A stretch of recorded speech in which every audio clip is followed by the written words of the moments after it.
Okay, 2.2 is just going to be continued with linear equations. We're going to talk about graphing linear equations now. So let's first talk about a linear equation. So if I have a graph going across here, and I have a linear equation across it, it goes up and over so many on any line. It may go down, it may go over, whatever. And so that angle that it's always at is referred to as slope. And slope is defined as rise over run. And what that says is on a line from one point to another, it goes up however many and it goes over however many. Rise over run. Okay? So let's say these are the points, say x1, y1, and x2, y2. I'm going to use m to define slope. It's just going to be the difference in y for the rise, because y is the vertical direction, and the difference in x for the run, because that's the horizontal direction. So we would write it as y2 minus y1 over x2 minus x1. Okay, so let's say, let's see, I won't need this just yet. We'll come back to this. So let's say I want to find the slope of the line that connects the 2 points, 2, -7, and -5, 3. Well, I'll just label them as x1, y1, x2, y2. Plug them into my formula that I just found, which was y2 minus y1 over x2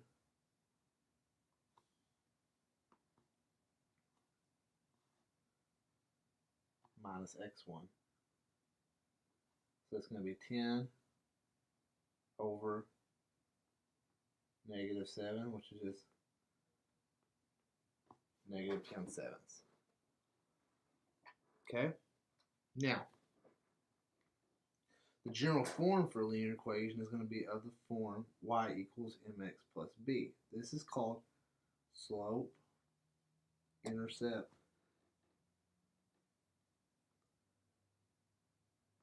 form.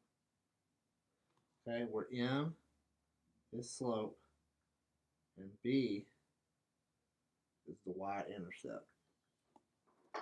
Okay, so if we know that, they're very easy to graph. So if I have something like this, y-axis, x-axis, say I want to graph y equals -3/4 x plus 5. Well, we know that this is the y-intercept, so we know we have a point there. So we go to x equal or y equal to 5 and put a point.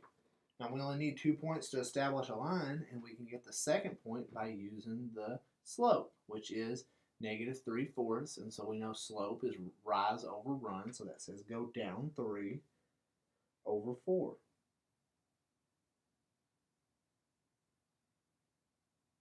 So right about there. Oops. So it looks something like that. Okay. That's the easiest way to graph one. Well, let's say we don't know what the y-intercept is. Let's say we have 2 points. Or let's say we have another point. Let's say we have 4, 8, and we know that the slope is -3. Well, we have another form equation called point-slope form. Point-slope form can be used to find the equation of a line given the slope and any point that is on that line. Okay, and it is y minus y1 equals m times x minus x1.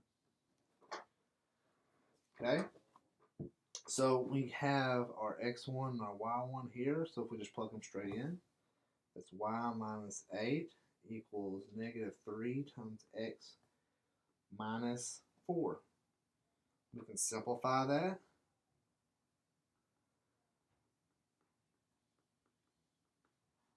Add the 8 to both sides, and now we have it in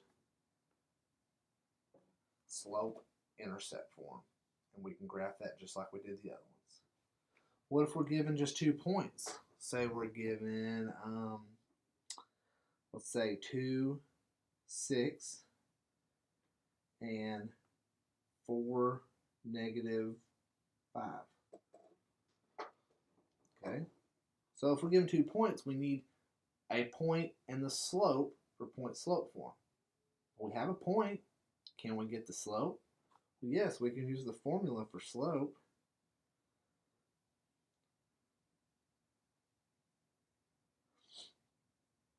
So formula for slope is y2 minus y1 over x2 minus x1. So we have -11 over 2.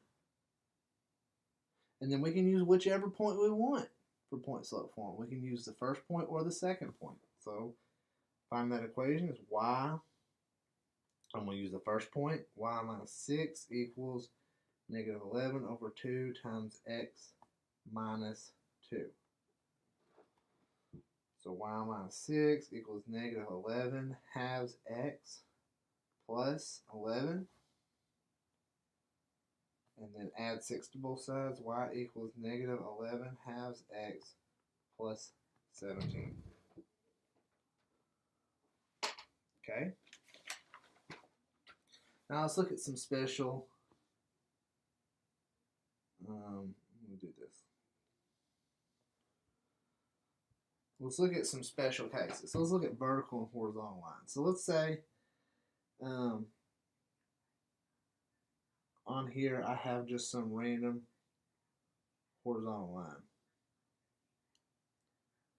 You see here with this line, whatever it may be, it doesn't rise. We have a rise of 0, but it does run. This tells us that for a horizontal line,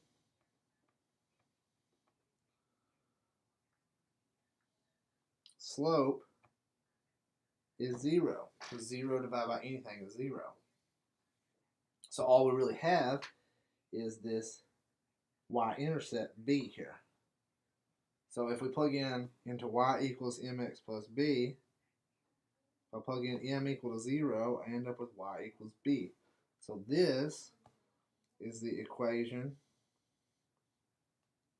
of a horizontal line.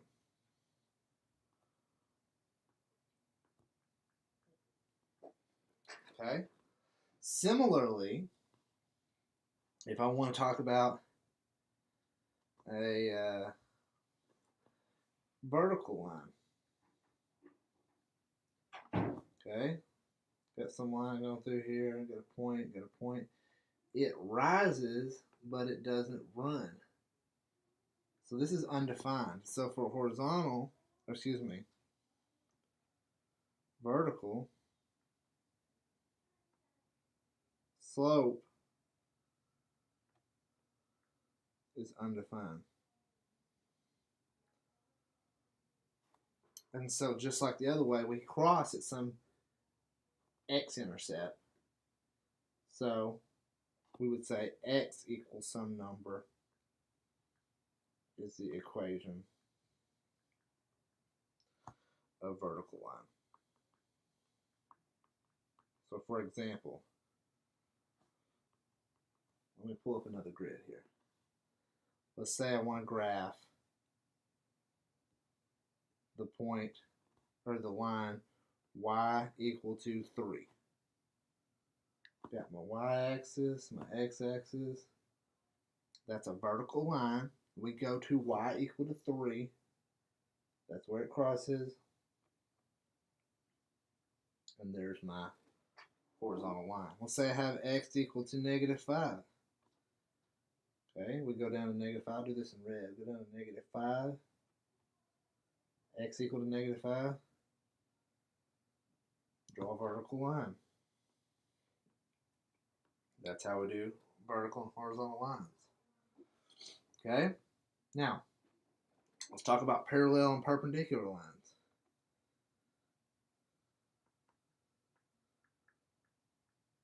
Parallel lines always run together like this, never cross over each other, so they're always going to have the same slope. So with parallel lines, we say They have the same slope. Perpendicular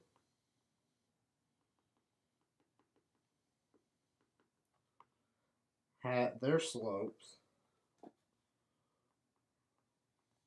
are opposite. Oops. Reciprocals. So for example, say I have a slope is equal to 3/5. The perpendicular slope, opposite means change the sign, reciprocal means flip it. So we flip it and change the sign, so it becomes 5/3. So slope of 3, the parallel slope is the same, 3. Slope of 3, perpendicular slope, flip it, so it becomes 1/3, change the sign. We can do that with anything. If we want to do perpendicular slope, flip it and change the sign, so it becomes +9. Okay, so let's say I'm given the line y equals 3/4 x plus 4, and I want to find the line that's parallel to this and goes through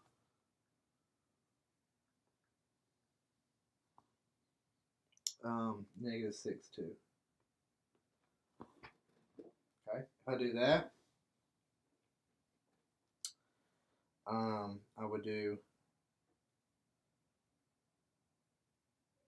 I use point slope form because I'm given a slope.